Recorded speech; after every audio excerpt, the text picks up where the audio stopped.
If you're looking for a way to quickly share files between two Windows 10 PCs, nearby sharing is the answer. Stay tuned and I'll show you how to set it up.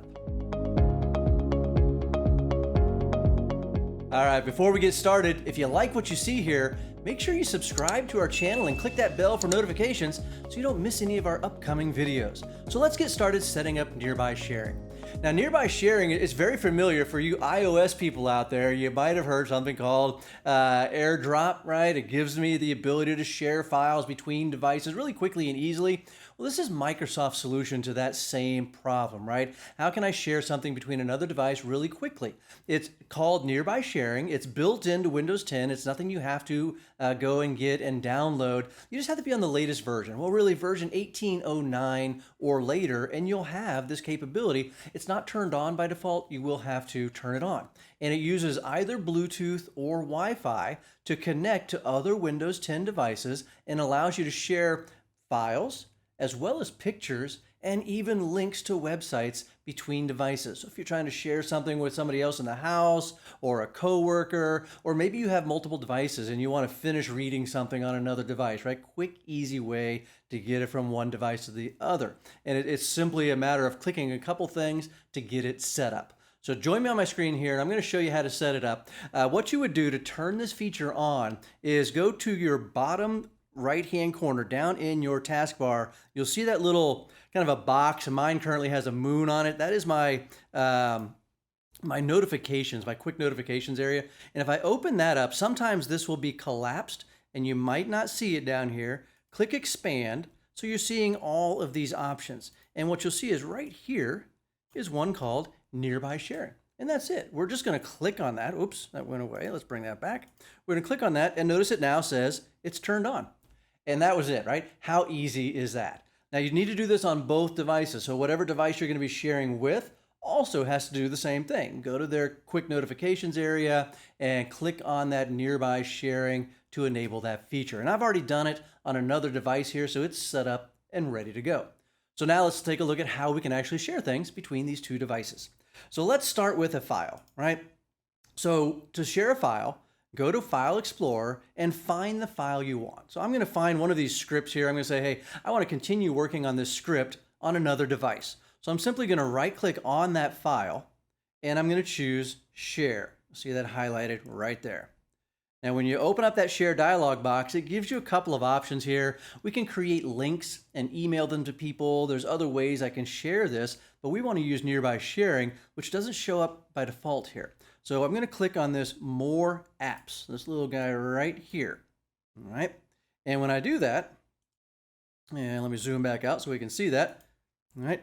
Give it 1 second, and you'll see right in the middle of this screen, this little area right here lists all of the other devices that are in range of my device that have nearby sharing turned on. And I simply pick the device I want to share it with. So in this case, there's a laptop out there. Oops, and let me try that again. Every time I zoom in and out, it loses what I clicked on. So let me click on that again and bring it up one more time. And I'm going to simply choose that device. I'll click on that. Laptop is named Robert McIntyre, I believe. Somebody else's laptop I borrowed, so hopefully they don't mind. All right. And now I'm going to close that, and let's switch over to this other PC real quick and see what they see on their end. Notice they got a notification that popped up down there, and I missed it. So I'm going to bring that back up. And you see right up here, it says received from Dagobah. Now that's the name of my laptop. No laughing. All right. And you can see I have open or decline. So if I don't trust this, if I wasn't expecting this, maybe I decline it. I don't know who's trying to send me this file. I'm going to click decline. Or if I do know it, if I was expecting it, I can click open. And there is my file. Give it just 1 second.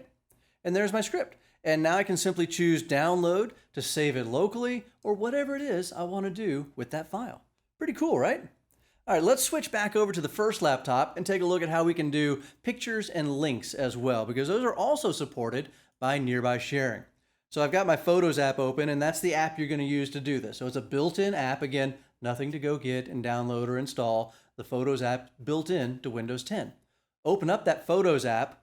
Find the picture you want to share and select it. You can see I put a little check mark right there in the corner of that picture to select it. And then up at the top, I have my share button that I'm going to use right there. And I'm going to click share. And this time you see for a brief second, it said looking for nearby devices. And there I can see that Robert McIntyre laptop again. So I'm going to have to click it one more time because I zoomed in and out. And I'll click on it.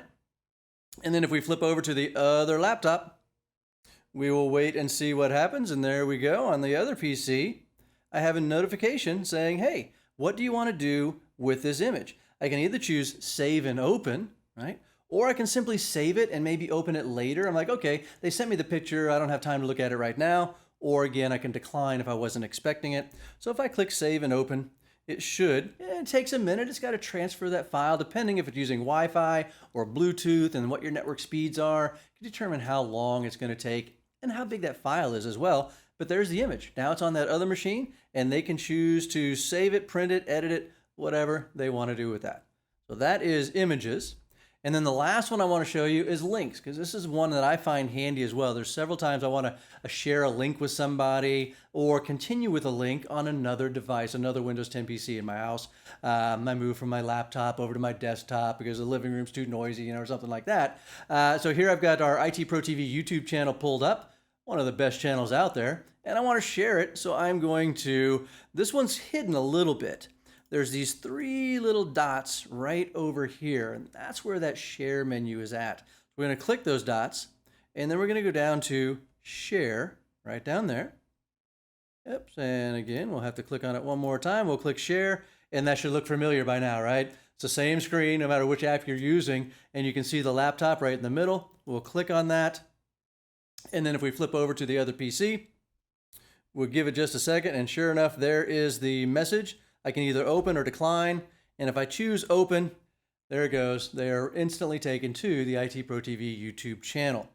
Now, if you're not at the other device, right? I've been there and I was able to switch over to it and click on that message. If you're not there, you miss the message, right? It's still there. Usually if you go to your little notifications area, the same place we went to turn it on, right up here where it currently says no new notifications, if I had missed it, that's where it would be. So it'd say, hey, there's a file being shared by so-and-so, right? And so you'll be able to open that file there. All right, last thing I want to talk about with the nearby sharing then, let's flip back over to my laptop or the main PC here. I want to talk about some of the settings we can use to configure this. I mentioned that the requirements are going to be Windows 10 1809 or later. It's going to be Microsoft Edge if you're using the browser, right, to share the links. And it's going to be the Photos app if you want to choose photos. So those are going to be your requirements. There are some settings you can configure for this as well. If we go into System, right, so I clicked on my Windows logo down here and then clicked on my little settings icon down there at the bottom, that little gear. And then under there, I went to System. And then there's one called Shared Experiences. Right? If I click on that, I'll have some settings that deal with nearby sharing, and we can see those right here. All right? And I have the option to, one, turn it on or off. So I said there was two places you could do that. The notifications area is the one we used. I can also turn it on and off here inside my settings. I have a drop-down list that says I can share or receive content from, and currently it's set to everyone nearby. That means anybody that has nearby sharing turned on will show up in my list, and I can click on them and I can share that device and they can share with me, right? But if I can change that drop-down list to only my devices, right? That'll prevent me from being able to share it with other people, but it also might keep me a little more secure if I don't want other people seeing my device and being able to try to send me pictures and send me links that I didn't ask for. Right? So depending on how you need to set this up and where you're using it, you can choose the appropriate option there. And then the last one is, where do I want to save those files, right? When I got that picture back from that person that shared it with me, where did it go? I said I want to save it and open it. Where did it save it to? This is where you can see where it's going, and if you want to change that. Currently it's going by default into my downloads folder on my E drive. If I want to change that, I simply click change, and I can pick a different location of where I want to store those files that I'm getting via nearby sharing. So that's nearby sharing in Windows 10. Hopefully you guys found this useful. Stay tuned for more exciting Windows 10 content coming your way.